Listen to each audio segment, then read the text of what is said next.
श्रावण मास कथा अध्याय 15। श्री शिवाय नमस्तुभ्यम। हर हर महादेव। जय भोलेनाथ। आप सभी भक्तों पर शिव शंकर भगवान की कृपा सदा सर्वदा बनी रहे।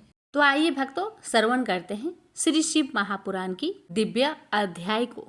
जो भक्त श्रद्धा और भक्ति के साथ इस अध्याय को सुनते हैं उन्हें न केवल पूर्व जन्म के पापों से मुक्ति मिलती है, बल्कि भगवान शिव की कृपा से जीवन में शुभता, समृद्धि और उत्तम संतान की प्राप्ति भी होती है। यह अध्याय सुनने से मन, बुद्धि और आत्मा तीनों पवित्र हो जाते हैं और मोक्ष का मार्ग प्रशस्त होता है। तो आइए मन को एकाग्र करें और श्री शिव महापुराण की यह दिव्य कथा में डूब जाए। इसी मंगल कामना के साथ आज की वीडियो का शुभारंभ करती हूँ। प्रेम से बोलिए ओम नमः शिवाय। हर हर महादेव। भक्तों, आगे नारद जी बोले, हे महाभाग, हे विधे, हे देव श्रेष्ठ, आप धन्य हैं।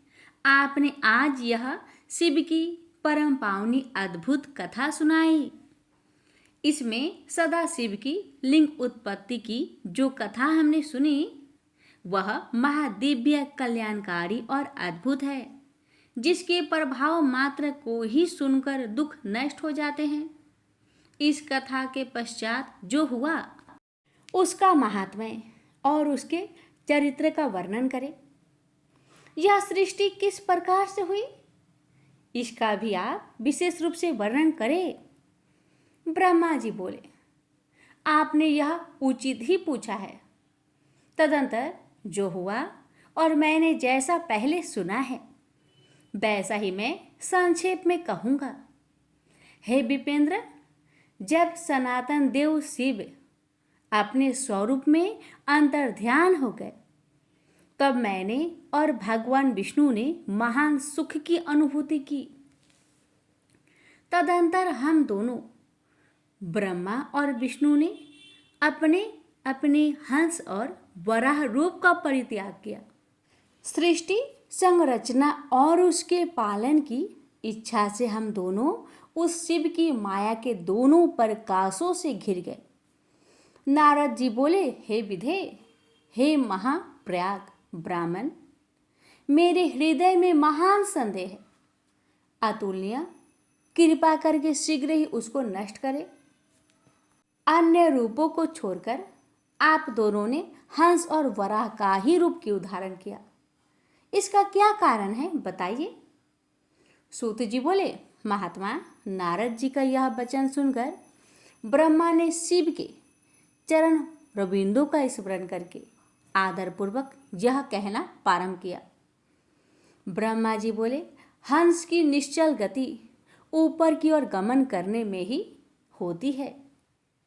जल और दूध को पृथक पृथक करने के समान तत्व और अतत्व को भी जानने में वह समर्थ होता है। अज्ञान एवं ज्ञान के तत्व का विवेचन हंस ही कर सकता है। इसलिए सृष्टिकर्ता मुझे ब्रह्मा ने हंस का रूप धारण किया। हे नारद, प्रकाश स्वरूप शिव तत्व का विवेक वह हंस रूप प्राप्त न कर सका, अतः उसे छोड़ देना पड़ा। सृष्टि संरचना के लिए तत्पर प्रवृत्ति को ज्ञान की प्राप्ति कैसे हो सकती है? जब हंस रूप में नहीं जान सका तो मैंने उस रूप को छोड़ दिया। नीचे की ओर जाने में वराह की निश्चल गति होती है, इसलिए विष्णु ने उस सदाशिव के अद्भुत लिंग के मूल भाग में पहुंचने की इच्छा से वराह का ही रूप धारण किया। अथवा संसार का पालन करने वाले विष्णु जगत में वराह कल्पों को बनाने के लिए उस रूप को धारण किया। जिस दिन भगवान ने उस रूप को धारण किया उसी दिन वह श्वेत वराह संज्ञक कल्प प्रारंभ हुई। अथवा उन महेश्वर की जब यह इच्छा हुई कि विवाद में फंसे हम दोनों के द्वारा हंस और वराह का रूप धारण किया जाए, उसी दिन से उस वराह नाम का कल्प का भी प्रादुर्भाव हुआ। हे नारद, सुनिए, मैंने इस प्रकार से तुम्हारे प्रश्नों का उत्तर प्रस्तुत कर दिया है। हे मुने, अब सदाशिव के चरण कमल का स्मरण करके मैं सृष्टि सृजन की विधि बता रहा हूँ। ब्रह्मा जी बोले, हे मुने, जब महादेव जी अंतर्ध्यान हो गए तब मैं उनकी आज्ञा का पालन करने के लिए ध्यान मग्न हो कर्तव्य का विचार करने लगा। उस समय भगवान शंकर को नमस्कार करके श्री हरि से ज्ञान पाकर परमानंद को प्राप्त होकर मैंने सृष्टि करने का ही निश्चय किया। हे तात, भगवान विष्णु भी वहां सदा शिव को प्रणाम करके मुझे उपदेश देकर तत्काल अदृश्य हो गए। वे ब्रह्मांड से बाहर जाकर भगवान शिव की कृपा प्राप्त करके बैकुंठ धाम में पहुंचकर सदा वहीं रहने लगे। मैंने सृष्टि की इच्छा से भगवान शिव और विष्णु का स्मरण करके पहले के रचे हुए जल में अपनी अंजलि डालकर जल को ऊपर की ओर उछाला। इससे वहां 24 तत्व वाला एक अंड प्रकट हुआ। हे वृप, उस जल रूप अंड को मैं देख भी नहीं सका। इतने में वह विराट आकार वाला हो गया। उसमें चेतनता ना देखकर मुझे बड़ा संचय हुआ और मैं अत्यंत कठोर तप करने लगा। 12 वर्षों तक मैं भगवान विष्णु के चिंतन में लगा रहा। हे तात, उस समय के पूर्ण होने पर भगवान श्री हरि स्वयं प्रकट हुए और बड़े प्रेम से मेरे अंगों का स्पर्श करते हुए मुझसे प्रसन्नता पूर्वक कहने लगे। विष्णु बोले, हे ब्राह्मण, आप वर मांगिए, मैं प्रसन्न हूँ। मुझे आपके लिए कुछ भी अदेय नहीं है। भगवान शिव की कृपा से मैं सब कुछ देने में समर्थ हूँ। ब्रह्मा जी बोले, हे महाभाग, आपने जो मुझ पर कृपा की है वह सर्वथा उचित ही है, क्योंकि भगवान शंकर ने मुझे अपने हाथों में सौंप दिया था। हे विष्णु, आपको नमस्कार है। आज मैं आपसे जो कुछ मांगता हूँ उसे दीजिए। हे प्रभु, यह विराट रूप तथा 24 तत्वों से बना हुआ अंड किसी तरह चेतन नहीं हो रहा है। यह जरी भूत दिखाई देता है। हे हरे, इस समय भगवान शिव की कृपा से आप यहाँ प्रकट हुए हैं, अतः शंकर की शक्ति से स्वयंभूत इस अंडों में चेतनता लाइए। मेरे ऐसा कहने पर शिव की आज्ञा से तत्पर रहने वाले महाविष्णु ने अनंत रूप का आश्रय लेकर उस अंडे में प्रवेश किया। उस समय उन परम पुरुष के सहस्त्रों मस्तक, सहस्त्रों नेत्र और सहस्त्रों पैर थे। उन्होंने भूमि को सब ओर से घेर उस अंड को व्याप्त कर लिया। मेरे द्वारा भली भांति स्तुति किए जाने पर जब श्री विष्णु ने उस अंड में प्रवेश किया तब वह 24 तत्वों वाला अंड सचेतन हो गया। पाताल से लेकर सत्य लोक तक की अवधि वाले उस अंडे के रूप में वहां विराट श्री हरि ही विराज रहे थे। पंचमुख महादेव ने केवल अपने रहने के लिए सुरमई कैलाश नगर का निर्माण किया, जो सब लोकों से ऊपर सुशोभित होता है। हे देवऋषि, संपूर्ण ब्रह्मांड का नाश हो जाने पर भी बैकुंठ और कैलाश, उन दोनों का कभी नाश नहीं होता। हे मुनिश्रेष्ठ, मैं सत्य लोक का आश्रय लेकर रहता हूँ। हे तात, महादेव जी की आज्ञा से ही मुझ में सृष्टि रचने की इच्छा उत्पन्न हुई। हे तात, जब मैं सृष्टि की इच्छा से चिंतन करने लगा उस समय पहले मुझसे पापपूर्ण तमोगुनी सृष्टि का प्रादुर्भाव हुआ, जिसे अविद्या पंचक या पंचपर्वा अविद्या कहते हैं। उसके पश्चात प्रसंचित मैंने अस्थावर संज्ञक मुख्य सर्ग, पहले सर्ग की रचना की, जो सृष्टि सामर्थ्य से रहित था। पुनः शिव की आज्ञा से मैंने ध्यान किया। उस मुख्य सर्ग को वैसा देखकर अपना कार्य साधने के लिए सृष्टि करने की इच्छुक मैंने दुख से परिपूर्ण त्रियक स्रोत तिरछे उड़ने वाले सर्ग दूसरे सर्ग का सृजन किया। वह भी पुरुषार्थ साधक नहीं था। उसे भी पुरुषार्थ साधन की शक्ति से रहित जानकर जब मैं पुनः सृष्टि का चिंतन करने लगा तब मुझसे शीघ्र ही तीसरे स्वात्विक सर्ग का प्रादुर्भाव हुआ, जिसे ऊर्ध्व स्रोत कहते हैं। यह देव सर्ग के नाम से विख्यात हुआ। यह देव सर्ग सत्यवादी तथा अत्यंत सुखदायक है। उसे भी पुरुषार्थ साधन से रहित मानकर मैंने अन्य सर्ग के लिए अपने स्वामी श्री शिव का चिंतन आरंभ किया। तब भगवान शंकर की आज्ञा से एक रजोगुणी सृष्टि का प्रादुर्भाव हुआ, जिसे अर्वाक स्रोत चौथा सर्ग कहा गया है। जो मनुष्य सर्ग कहलाता है वह सर्ग पुरुषार्थ साधन का अधिकारी हुआ। तदंतर महादेव जी की आज्ञा से भूत आदि की सृष्टि भूत सर्ग पांचवा सर्ग हुई। इस प्रकार मैंने 5 प्रकार की सृष्टि की। इनके अतिरिक्त 3 प्रकार के सर्ग मुझ ब्रह्मा और प्रकृति के सानिध्य से उत्पन्न हुई। इनमें पहला महत्व का सर्ग है, दूसरा सूक्ष्म भूतों अर्थात तंत्र मात्राओं का सर्ग और तीसरा वैकारिक सर्ग कहलाता है। इस तरह ये 3 प्राकृतिक सर्ग है। प्राकृतिक और वैकृतिक दोनों प्रकार के सर्गों को मिलाने से 8 सर्ग होते हैं।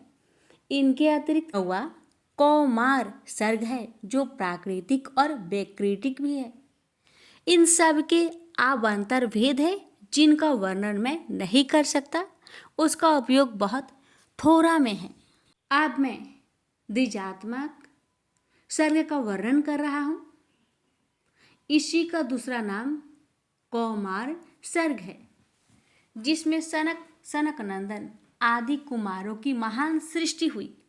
सनक आदि मेरे 5 मानस पुत्र हैं, जो मुझ ब्रह्मा के ही समान है। वे महान वैराग्य से संपन्न तथा उत्तम व्रत का पालन करने वाले हुए। उनका मन सदा भगवान शिव के चिंतन में ही लगा रहता है। वे संसार से विमुख एवं ज्ञानी हैं। उन्होंने मेरे आदेश देने पर भी सृष्टि के कार्य में मन नहीं लगाया। हे मुनिश्रेष्ठ, सनकादि कुमारों के दिए हुए नकारात्मक उत्तर को सुनकर मैंने बड़ा भयंकर क्रोध प्रकट किया, किंतु हे नारद, मुझ मोह हो गया। हे मुने, क्रोध और मोह से विहल मुझ ब्रह्मा के नेत्रों से क्रोधवश आंसू की बूंदें गिरने लगी। उस अवसर पर मैंने मन ही मन भगवान विष्णु को याद किया। वे शीघ्र ही आ गए और समझाते हुए मुझसे कहने लगे, आप भगवान शिव की प्रसन्नता के लिए तपस्या कीजिए। हे मुनिश्रेष्ठ, श्री हरि ने जब मुझे ऐसी शिक्षा दी तब मैं महाघोर एवं उत्कृष्ट तप करने लगा। सृष्टि के लिए तपस्या करते हुए मेरी दोनों भवें और नासिका के मध्य भाग से जो उनका अपना ही अभिमुक्त नामक स्थान है, महेश्वर की 3 मूर्तियों में अन्यतम पूर्णार्थ सर्वेश्वर एवं दया सागर भगवान शिव अर्धनारेश्वर रूप में प्रकट हुए, जो जन्म से रहित तेज की राशि सर्वज्ञ तथा सर्वकर्ता है। उन नील लोहित नामधारी भगवान उमा बल्लभ को सामने देखकर बड़ी भक्ति से मस्तक झुकाकर उनकी स्तुति करके मैं बड़ा प्रसन्न हुआ और उन देवेश्वर से बोला, हे प्रभु, आप विविध जीवों की सृष्टि करें। मेरी यह बात सुन उन देवाधिदेव महेश्वर रुद्र ने अपने ही समान बहुत से रुद्र गणों की सृष्टि की। तब मैंने स्वामी महेश्वर महारुद्र से फिर कहा, हे देव, आप ऐसे जीवों की सृष्टि करें जो जन्म और मृत्यु के भय से युक्त हो। हे मुनि श्रेष्ठ, मेरी ऐसी बात सुनकर करुणा सागर महादेव जी हंसकर मुझसे कहने लगे। महादेव जी बोले, विधे, मैं जन्म और मृत्यु के भय से युक्त अशोभन जीवों की सृष्टि नहीं करूंगा, क्योंकि वे कर्मों के अधीन होकर दुख के समुद्र में डूबे रहेंगे। मैं तो गुरु का स्वरूप धारण करके उत्तम ज्ञान प्रदान कर दुख के सागर में डूबे हुए उन जीवों का उद्धार मात्र करूंगा, उन्हें पार करूंगा। हे प्रजापते, दुख में डूबे हुए समस्त जीवों की सृष्टि तो आप करें। मेरी आज्ञा से इस कार्य में प्रवृत्त होने के कारण आपको माया नहीं बांध सकेगी। ब्रह्मा जी बोले, मुझसे ऐसा कहकर श्रीमान भगवान नील लोहित महादेव मेरे देखते ही देखते अपने पार्षदों के साथ तत्काल अंतर्ध्यान हो गए। ब्रह्मा जी बोले, हे नारद, तदंतर मैंने शब्द आदि सूक्ष्म भूतों का स्वयं ही पंचीकरण करके उनसे सुथूल आकाश, वायु, अग्नि और जल पृथ्वी की सृष्टि की। पर्वतों, समुद्रों, वृक्षों और कैलाश से लेकर युग प्रत्न कालों की रचना की। मुनि, उत्पत्ति और विनाश वाले और भी बहुत से पदार्थों का मैंने निर्माण किया, परंतु इससे मुझे संतोष नहीं हुआ। तब साम्ब शिव का ध्यान करके मैंने साधना परायण पुरुष की सृष्टि की। अपने दोनों नेत्रों से मरीच को, हृदय से भृगु को, सिर से अंगिरा को, व्यान वायु से मुनिश्रेष्ठ पुलह को, उदान वायु से पुलस्त्य को, समान वायु से वशिष्ठ को, आपन से क्रतु को, दोनों कानों से अत्रि को, प्राण वायु से दक्ष को, गौद से आपको तथा छाया से कदर्म मुनि को उत्पन्न किया और संकल्प से समस्त साधनों के साधन रूप धर्म को उत्पन्न किया। हे मुनिश्रेष्ठ, इस प्रकार महादेव जी की कृपा से इन उत्तम साधकों की सृष्टि करके मैंने अपने आप को कृतार्थ समझा। हे तात, तत्पश्चात संकल्प से उत्पन्न हुआ धर्म मेरी आज्ञा से मानव रूप धारण करके उत्तम साधकों को द्वारा आगे परिवर्तित हुआ। हे मुने, इसके बाद मैंने आपके विभिन्न अंगों से देवता, असुर आदि असंख्य पुत्रों की सृष्टि की और उन्हें भिन्न भिन्न शरीर प्रदान किया। हे मुने, तदंतर अंतर्यामी भगवान शंकर की प्रेरणा से अपने शरीर को दो भागों में विभक्त करके मैं दो रूपों वाला हो गया। हे नारद, आधे शरीर से मैं स्त्री हो गया और आधे से पुरुष। उस पुरुष ने उस स्त्री की गर्भ से सर्व साधन समर्थ उत्तम जोड़े को उत्पन्न किया। उस जोड़े में जो हुआ था वही श्यामभू मनु के नाम से प्रसिद्ध हुआ। श्यामभू मनु उच्च कोटि के साधक हुए तथा जो स्त्री थी वह शत्रुपा कहलाई। वह योगिनी एवं तपस्विनी हुई। हे तात, मनु ने विवाहिक विधि से अत्यंत सुंदर शत्रुपा का पानी ग्रहण किया और उससे वे मैथुन जनित सृष्टि उत्पन्न करने लगे। उन्होंने शत्रुपा से प्रियव्रत और उत्तानपाद नामक दो पुत्र और 3 कन्याएं उत्पन्न की। कन्याओं के नाम थे आकुति, देवहूति और प्रसूति। मनु ने आकुति का विवाह प्रजापति रुचि के साथ किया। मझली पुत्री देवहूति कदर्म को ब्याह दी और उत्तानपाद की सबसे छोटी बहन प्रसूति प्रजापति दक्ष को दे दी। उनमें प्रसूति की संतानों से समस्त चराचर जगत व्याप्त है। रुचि के द्वारा आकुति की गर्भ से यज्ञ और दक्षिणा नामक स्त्री पुरुष का जोड़ा उत्पन्न हुआ। यज्ञ से दक्षिणा के गर्भ से 12 पुत्र हुए। हे मुने, कदर्म द्वारा देवहूति की गर्भ से बहुत सी पुत्रियां उत्पन्न हुई। दक्ष से 24 कन्याएं हुई। दक्ष ने उनमें से श्रद्धा आदि 13 कन्याओं का विवाह धर्म के साथ कर दिया। हे मुनीश्वर, धर्म की उन पत्नियों के नाम सुनिए। श्रद्धा, लक्ष्मी, धृति, तुष्टि, पुष्ट, मेधा, क्रिया, बुद्धि, लज्जा, वसु, शांति, सिद्धि और कृति। ये सब 13 हैं। इनसे छोटी शेष 11 सुंदर नेत्रों वाली कन्याएं ख्याति, सतपथा, संभूति, स्मृति, प्रीति, क्षमा, संति, अनसुया, ऊर्जा, स्वाहा तथा स्वाधा थी। भृगु, भव, मरीच, मुनि, अंगिरा, पुलस्त्य, पुलह, मुनिश्रेष्ठ, क्रतु, अत्रि, वशिष्ठ, वही और पितरों ने क्रमशः इन ख्याति आदि कन्याओं का पानी ग्रहण किया। भृगु आदि मुनि श्रेष्ठ साधक हैं। इनकी संतानों से समस्त त्रिलोक्य भरा हुआ है। इस प्रकार अंबिकापति महादेव जी की आज्ञा से प्राणियों की अपने पूर्व कर्म के अनुसार असंख्य श्रेष्ठ द्विज उत्पन्न हुए। कल्प भेद से दक्ष की 60 कन्याएं बताई गई है। दक्ष ने उनमें से 10 कन्याएं धर्म को, 27 कन्याएं चंद्रमा को और 13 कन्याएं कश्यप को विधि पूर्वक प्रदान की।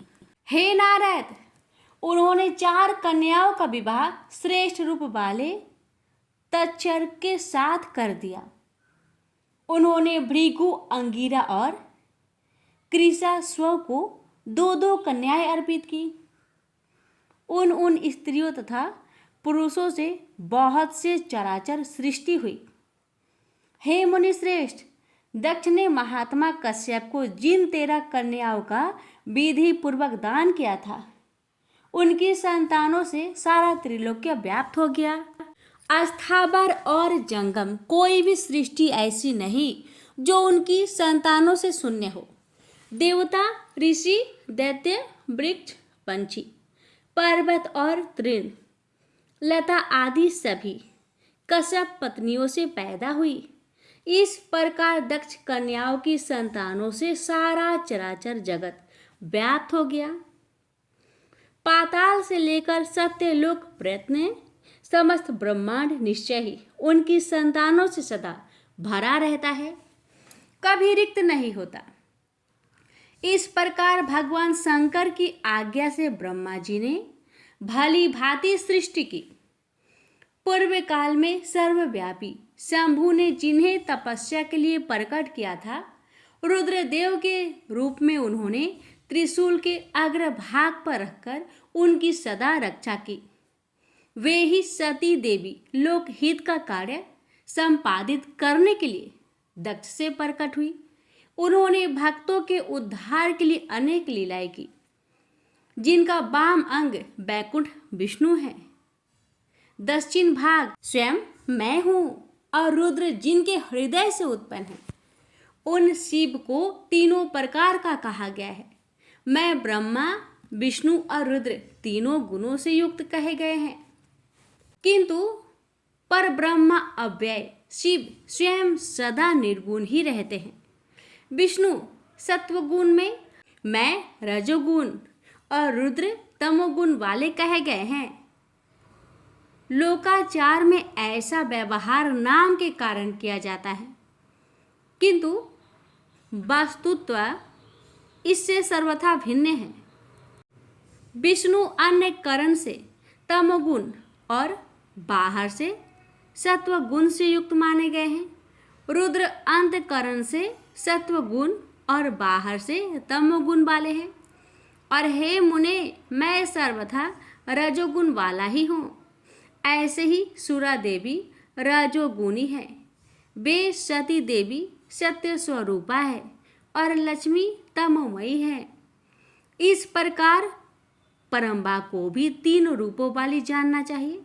इस प्रकार देवी शिवा ही सती होकर भगवान शंकर से ब्याही गई, किंतु पिता के यज्ञ में पति के अपमान के कारण उन्होंने अपने शरीर को त्याग दिया और फिर उसे ग्रहण नहीं किया। वे अपने परम पद को प्राप्त हो गए। तत्पश्चात देवताओं की प्रार्थना से ही शिवा पार्वती रूप से प्रकट हुई और बड़ी भारी तपस्या करके उन्होंने पुनः भगवान शिव को प्राप्त कर लिया। हे मुनीश्वर, इस जगत में उनके अनेक नाम प्रसिद्ध हुए। उनके कालिका, चंडिका, भद्रा, चामुंडा, विजया, जया, जयंती, भद्रकाली, दुर्गा, भगवती, कामाख्या, कामदा, अम्बा, मृंडानी और सर्वमंगला आदि अनेक नाम हैं जो भोग और मोक्ष देने वाले हैं। ये नाम उनके गुण और कर्मों के अनुसार है। इनमें भी पार्वती नाम प्रधान है। इस प्रकार गुणमयी तीनों देवियों और गुणमयी तीनों देवताओं ने मिलकर सृष्टि के उत्तम कार्य को निष्पन्न किया। मुनिश्रेष्ठ, इस प्रकार मैंने आपसे सृष्टि क्रम का वर्णन किया है। ब्रह्मांड का यह सारा भाग भगवान शिव की आज्ञा से मेरे द्वारा रचा गया है। भगवान शिव को पर ब्रह्मा कहा गया है। मैं, विष्णु और रुद्र, ये तीनों देवता गुण भेद से उन्हीं के रूप है। निर्गुण तथा सहगुण रूप वाले भी स्वतंत्र परमात्मा मनोरम शिवलोक में शिवा के साथ स्वच्छ विहार करते हैं। उनके पूर्ण अवतार रुद्र ही साक्षात शिव कहे गए हैं। उन्हें पंचमुख शिव ने कैलाश पर अपना रमणीक भवन बना रखा है। प्रलय काल में ब्रह्मांड का नाश होने पर भी उसका नाश कभी नहीं होता। प्रेम से बोलिए हर हर महादेव। भक्तों, आज का अध्याय यहीं पर समाप्त हो रहा है। अब इसकी आगे की कथा 16वें अध्याय में अवश्य सुनिएगा। भगवान शिव, माँ पार्वती आप सभी भक्तों की हर मनोकामना को पूर्ण करे। भक्तों, आज शुक्रवार का दिन है। शुक्रवार का दिन माँ संतोषी को समर्पित है। तो आइए हम श्रवण करते हैं संतोषी माता की व्रत कथा। कथा इस प्रकार है। एक बुढ़िया माई थी। उसके 7 लड़के थे। 6 कमाने वाले थे और एक निकम्मा था, कमाता कुछ नहीं था। बुढ़िया माई अपने 6 बेटों के लिए भोजन बनाती थी और उनको भोजन कराती और उनसे जो कुछ जूठन बचती वह 7वें बेटे को देती थी।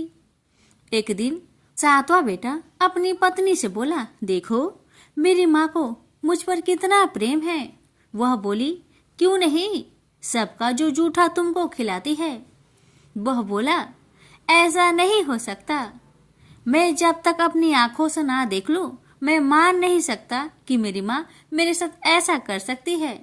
कुछ दिन बाद त्योहार आया। घर में 7 प्रकार के भोजन और चूरमे के लड्डू बने। अब सबसे छोटे लड़के ने यानी कि 7वें लड़के ने अपना सिर दुखने का बहाना बनाया और पतला चादर ओढ़कर रसोई घर में सो गया, ये देखने के लिए कि मेरी माँ मुझे जूठे भोजन देती है या फिर बनाई हुई ताजी भोजन देती है। लड़का झूठ मूठ का सोने के नाटक करके रसोई घर में सोया हुआ है। वह पतले चादर के अंदर से सब कुछ देख रहा था। तभी 6 भाई भोजन करने आए। उसने देखा माँ ने उनके लिए सुंदर आसन बिछाया, नाना प्रकार की रसोई परोसी और आग्रह करके उन्हें जिमाया और वह देखता रहा। तब 6 भाइयों ने भोजन करके उठा। तब माँ ने क्या किया कि उनकी बची हुई भोजन, जूठी भोजन थालियों में से इकट्ठा करके सभी लड्डुओं के टुकड़ों को उठाकर एक लड्डू बनाया और सभी जूठन को साफ करके बुढ़िया ने अपने सबसे छोटे लड़के को पुकारा, बेटा 6 भाई भोजन करके चले गए, अब तू ही बाकी है, उठ और खाना खा ले। तब वह बेटा कहने लगा, माँ मुझे आज भूख नहीं लगा है, मुझे भोजन नहीं करना। मैं अब जहाँ नहीं रहूंगा, मैं परदेश चला जाऊंगा। अपने बेटे की बातें सुन माँ ने कहा, बेटा तू कल जाना चाहता है ना, कल क्यों जाएगा, तुम आज ही चला जा। तब बेटा बोला, हाँ माँ, मैं आज ही चला जा रहा हूँ।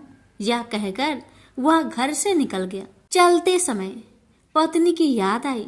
वह गौशाला में उपले थाप रही थी। वहां जाकर वह बोला, हम जावे परदेश, आवेंगे कुछ काल, तुम रहियो संतोष से, धर्म अपनो पाल। पत्नी बोली, जाओ पिया आनंद से, हमरो सोच हटाए, राम भरोसे हम रहे, ईश्वर तुम्हें सहाय। दो निशानी आपन, देख धरो में धीर, सुधी मती हमारी, बिसारियो रखियो मन गंभीर। पति बोला, मेरे पास तो कुछ नहीं, यह अंगूठी है, सुले और अपनी कुछ निशानी मुझे भी दे। पत्नी बोली, मेरे पास क्या है, यह गोबर से भरा हाथ। यह कहकर पति की पीठ पर गोबर के हाथ की थाप मार दी। अब पति चल दिया। चलते चलते दूर देश पहुंचा। वहां एक साहूकार की दुकान थी। वहां जाकर कहने लगा, भाई मुझे नौकरी पर रख लो। साहूकार को जरूरत थी तो वह बोला, रह जाओ। लड़के ने पूछा, तनख्वाह क्या दोगे? तो साहूकार ने कहा, तुम्हारा काम देखकर तब हम दाम देंगे। साहूकार की नौकरी मिली। वह सुबह 7 बजे से 10 बजे तक नौकरी करने लगा। कुछ दिनों में दुकान का सारा लेन देन, हिसाब किताब, ग्राहकों को माल बेचना, सारा काम करने लगा। साहूकार के 7-8 नौकर थे। वे सब चक्कर खाने लगे। यह तो बहुत होशियार बन गया है। सेठ ने भी काम देखा और 3 महीने में ही उसे आधे मुनाफे का हिस्सेदार बना लिया। वह कुछ वर्ष में ही नामी सेठ बन गया और मालिक सारा कारोबार उस पर छोड़कर चला गया। इधर पति की अनुपस्थिति में उसकी पत्नी को सास ससुर दुख देने लगे। सारी गृहस्थी का काम करा के उसे लकड़ी लेने जंगल में भेजते हैं। इस बीच घर के आटे से जो भूसी निकलती उसकी रोटी बनाकर रख दी जाती और उसके साथ ही फूटे नारियल की नारेली में पानी। एक दिन वह लकड़ी लेने जा रही थी। रास्ते में बहुत सी स्त्रियां संतोषी माता की व्रत करते दिखाई दी। वह लड़की खड़ी होकर कथा सुनने लगी और पूछा, बहनों, तुम किस देवता की व्रत करती हो और उसके करने से क्या फल मिलता है? यदि तुम इस व्रत का विधान मुझे समझाकर कहोगी तो मैं तुम्हारा बड़ा एहसान मानूंगी। तब उनमें से एक स्त्री बोली, सुनो बहन, यह संतोषी माता का व्रत है। इसके करने से निर्धनता, दरिद्रता का नाश होता है और जो कुछ मन में कामना हो सब संतोषी माता की कृपा से पूरी होती है। तब उसने उससे व्रत की विधि पूछी। वह भक्तिनी स्त्री बोली, 1.25 आने का गुड़ चना लेना, इच्छा हो तो 5.25 आने का लेना, या फिर 1.25 रुपए का भी सहूलियत के अनुसार लाना। बिना परेशानी और श्रद्धा व प्रेम से जितना भी बन पड़े 1.25 लेना। प्रत्येक शुक्रवार को निराहार रहकर कथा सुनना। इसके बीच कर्म टूटे नहीं, लगातार नियम पालन करते रहना। सुनने वाला कोई न मिले तो घी का दीपक जला उसके आगे या जल के पात्र के सामने रखकर कथा कहना।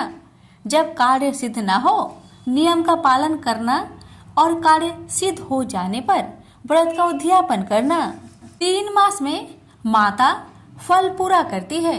यदि किसी के ग्रह खोटे भी हो तो भी माता वर्ष भर में कार्य सिद्ध करती है। फल सिद्ध होने पर उद्यापन कर लेना चाहिए, बीच में नहीं। उद्यापन में 2.5 सेर आटे का खाजा तथा इसी परिमाण में खीर तथा चने का साग करना। 8 लड़कों को भोजन कराना। जहाँ तक मिले देवर, जेठ, भाई बंधु के हो, न मिले तो रिश्तेदारों और पास पड़ोसियों को बुलाना। उन्हें भोजन करा, यथाशक्ति दक्षिणा दे। माता का नियम पूरा करना। उस दिन घर में खटाई न खाना। यह सुन बुढ़िया माई के लड़के की बहू चल दी।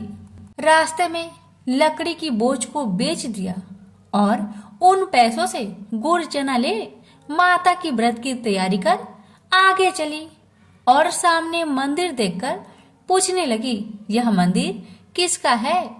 सब कहने लगे, संतोषी माता का मंदिर है।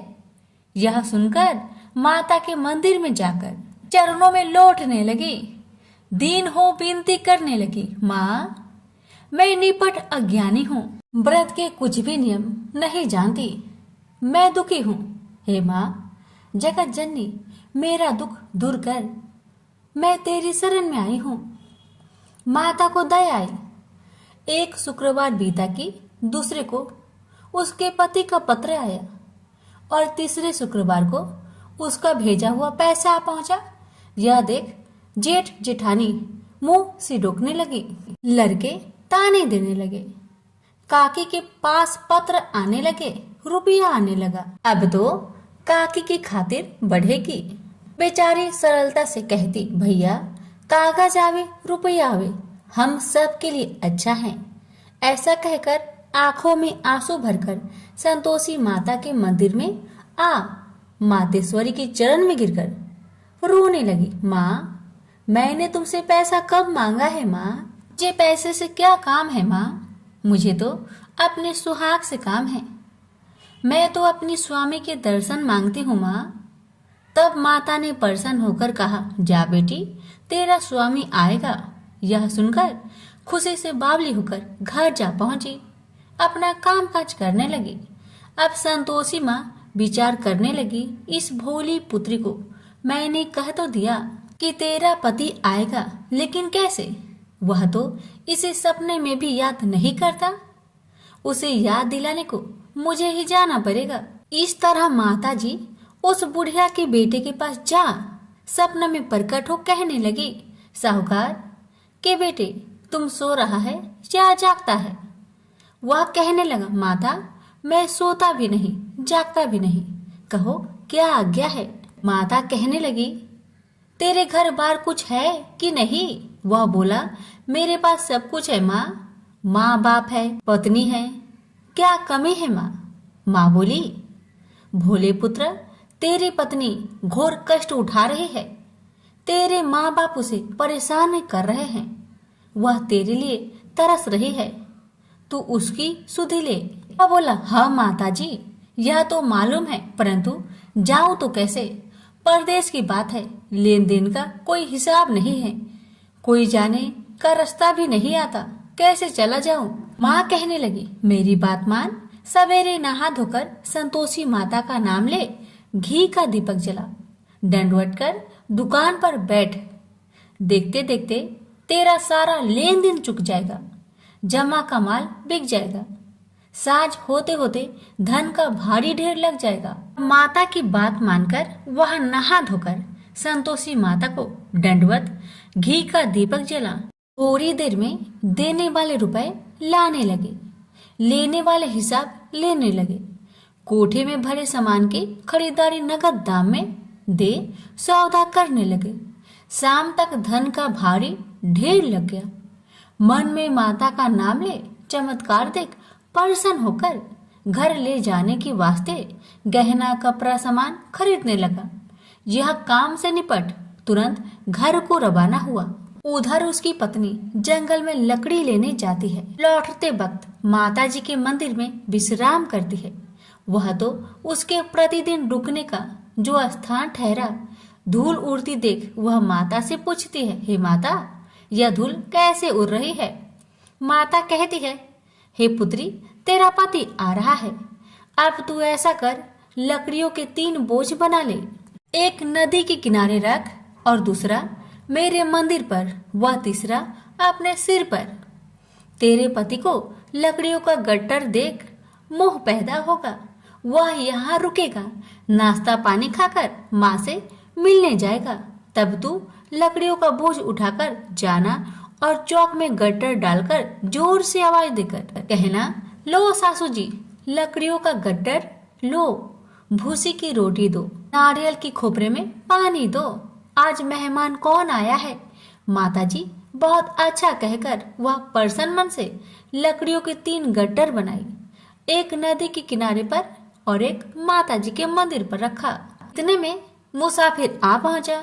सूखी लकड़ी देख उसकी इच्छा उत्पन्न हुई कि हम यहीं पर विश्राम करें और भोजन बनाकर खा पी कर गाँव जाए। इसी तरह रुककर भोजन बना, विश्राम करके गांव को गया। सबसे प्रेम से मिला। उसी समय सिर पर लकड़ी का गट्टर लिए वह उतावली सी आती है। लकड़ियों का भारी बोझ आंगन में डालकर जोर से 3 आवाज देती है। लो सासू जी, लकड़ियों का गट्टर लो, भूसी की रोटी दो, आज मेहमान कौन आया है। यह सुनकर उसकी सास बाहर आकर अपने दिए हुए कष्टों को भुलाने हेतु कहती है, बहू ऐसा क्यों कहती है, तेरा मालिक ही तो आया है। आ बैठ, मीठा भात खा, भोजन कर, कपड़े पहन, गहने पहन। उसकी आवाज सुन उसका पति बाहर आता है। अंगूठी देख व्याकुल हो जाता है और माँ से पूछता है, माँ यह कौन है। माँ ने कहा, बेटा यह तेरी पत्नी है। जब से तू गया है तब से सारे गांव में भटकती फिरती है, घर का कामकाज कुछ नहीं करती, 4 पहर आकर खा जाती है। वह बोला, ठीक है माँ, मैंने इसे भी देखा और तुम्हें भी। अब दूसरे घर की ताली दो, मैं उसमें रहूंगा। माँ बोली, ठीक है, जैसी तेरी मर्जी। तब वह दूसरे मकान की 3री मंजिल का कमरा खोल सारा सामान जमाया। एक दिन में ही राजा के महल के जैसा ठाट बाट बन गया। अब क्या था, बहू सुख भोगने लगी। इतने में शुक्रवार आया। उसने पति से कहा, मुझे संतोषी माता का व्रत उद्यापन करना है। पति बोला, खुशी से कर लो। वह उद्यापन की तैयारी करने लगी। जेठानी के लड़कों को भोजन के लिए कहने गई। उन्होंने मंजूर किया, परंतु पीछे से जेठानी ने अपने बच्चों को सिखाया, देखो भोजन के समय खटाई मांगना, जिससे उसका उद्यापन पूरा ना हो। अब तो बच्चे जिमने आए, खीर खाना पेट भर के खाए, परंतु बाद में खाते ही कहने लगे, हमें खटाई दो, खीर खाना हमको नहीं भाता। देखकर आरुचि होती है। वह कहने लगी, भाई खटाई किसी को नहीं दी जाएगी, यह माँ संतोषी का प्रसाद है। लड़के उठ खड़े हुए, बोले, पैसे लाओ। भोली बहू कुछ जानती नहीं थी, वह उन बालकों को पैसे दे दिए। लड़के उसी समय हट करके इमली खटाई ले खाने लगे। यह देखकर बहू पर माताजी ने कोप किया। राजा के दूत उसके पति को पकड़कर ले गए। जेठ जेठानी मन माने वचन कहने लगे, लूट लूट कर धन इकट्ठा कर लाया है, अब सब मालूम पड़ जाएगा जब जेल की मार खाएगा। बहू से यह सहन नहीं हुआ। रोती हुई बहू माताजी के मंदिर गई। कहने लगी, हे माता, तुमने क्या किया। हंसाकर अब भक्तों को रुलाने लगी। माता बोली, बेटी तूने उद्यापन करके मेरा व्रत भंग किया है। वह कहने लगी, माता मैंने कुछ अपराध किया है क्या। मैंने तो भूल से लड़कों को पैसे दे दिए थे, मुझे क्षमा करो, मैं फिर तुम्हारा उद्यापन करूंगी। माँ बोली, अब भूल मत करना। माँ कहती है, अब भूल नहीं होगी, अब बतलाओ वो कैसे आएंगे। माँ बोली, जा पुत्री, तेरा पति तुझे रास्ते में आता मिलेगा। वह निकली, राह में पति आता मिला। वही पूछी, कहाँ गए थे। वह कहने लगा, इतना धन जो जमाया है उसका टैक्स राजा ने मांगा था, वह भरने गया था। वह प्रसन्न हो बोली, भला हुआ, अब घर को चलो। कुछ दिन बाद फिर शुक्रवार आया। फिर वह बोली, मुझे माता का उद्यापन करना है।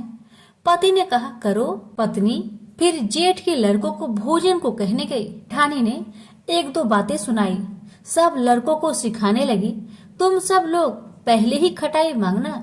लड़के भोजन से पहले कहने लगे, हमें खीर नहीं खाना, हमारा जी बिगड़ता है, कुछ खटाई खाने को दो।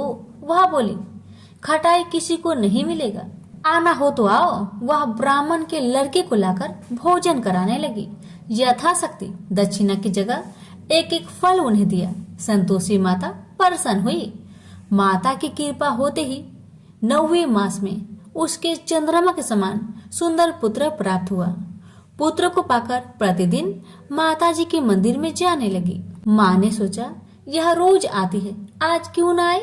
इसके घर चलो। यह विचार कर माता ने भयानक रूप बनाया। गुड़ चने से सना मुख, ऊपर सूर्य के समान होठ, उस पर मक्खियां भीन भीन कर रही थी। दहली पर पैर रखते ही उसकी सास चिल्लाई, देखो रे देखो, कोई चुड़ैल डाकिन चली आ रही है। लड़कों, इसे भगाओ, नहीं तो किसी को खा जाएगी। लड़के भागने लगे, चिल्लाकर खिड़की बंद करने लगे। बहू रोशनदान में देख रही थी, प्रसन्नता से पगली बन चिल्लाने लगी, आज मेरी माँ मेरे घर आई है, आज मेरी माता मेरे घर आई है। वह बच्चों को दूध पीने से हटाती थी। इतने में सास का क्रोध फट पड़ा। वह बोली, क्यों उतावली हुई है? बच्चे को पटक दिया। इतने में माँ के प्रताप से लड़के ही लड़के नजर आने लगे। वह बोली, माँ, जिसका मैं व्रत करती हूँ, यह वही संतोषी माता है। सबने माता जी के चरण पकड़ लिए और विनती कर कहने लगे, हे माता, हम मूर्ख हैं, अज्ञानी हैं, तुम्हारे व्रत की विधि हम नहीं जानते। व्रत भंग कर हमने बड़ा अपराध किया है। जग माता, आप हमारा अपराध क्षमा करो। इस प्रकार माता प्रसन्न हुई। बहू को प्रसन्न हो जैसा फल दिया, वैसा माता सबको दे। जो पढ़े उसका मनोरथ पूर्ण हो, जो सुने उसका भी मनोरथ पूर्ण हो। प्रेम से बोलिए संतोषी माता की जय।